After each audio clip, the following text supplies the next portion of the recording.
Merci Madame le Président. Merci Monsieur le Président Directeur Général d'être parmi nous. Dans le milieu de l'aviation, votre franc-parler est bien connu et tant mieux parce que j'aime pas non plus la langue de bois qui est assez courante dans cette maison et donc je serai aussi directe.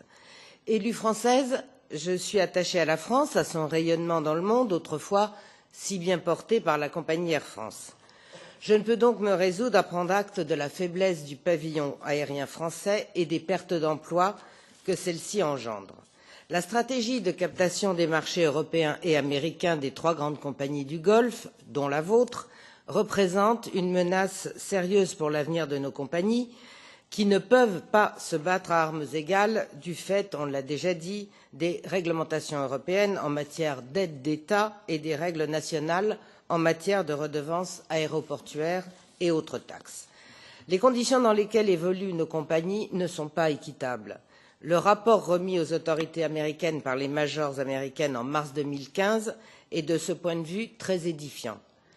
Sans les 17,5 milliards de dollars d'aides reçues entre 2004 et 2013 mises à jour par le rapport, Qatar Airways n'aurait jamais pu être dans la position où elle se trouve aujourd'hui. La complaisance dont votre compagnie a fait l'objet par le passé doit cesser, de même que les chantages commerciaux que vous assumez d'ailleurs, consistant à obtenir des droits de trafic contre l'achat d'avions Airbus, pratiques qui sont contraires au droit international.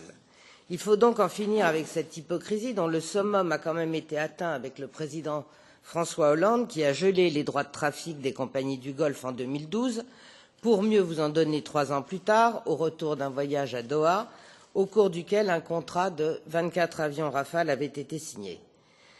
C'est quand même un scandale parce que lorsqu'on songe que l'attribution par la France d'un droit de trafic long courrier aux compagnies du Golfe entraîne la destruction de 250 emplois basés et une perte de 25 millions d'euros, d'après le rapport Leroux sur la compétitivité du transport aérien français.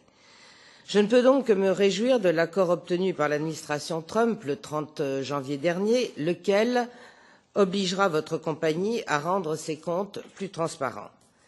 C'est un premier pas qui va dans le bon sens, tout comme vont enfin dans le bon sens la révision en cours du règlement européen 868, qui devrait permettre de sanctionner les pratiques déloyales, et la volonté de la Commission d'inclure une clause de concurrence loyale dans l'accord qu'elle négocie actuellement avec les autorités du Qatar.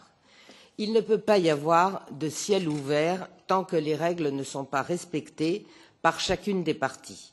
J'espère donc que la situation diplomatique dans laquelle se trouve le Qatar aujourd'hui vous rendra plus raisonnable dans la guerre économique que vous avez initiée contre les compagnies européennes. Je vous remercie.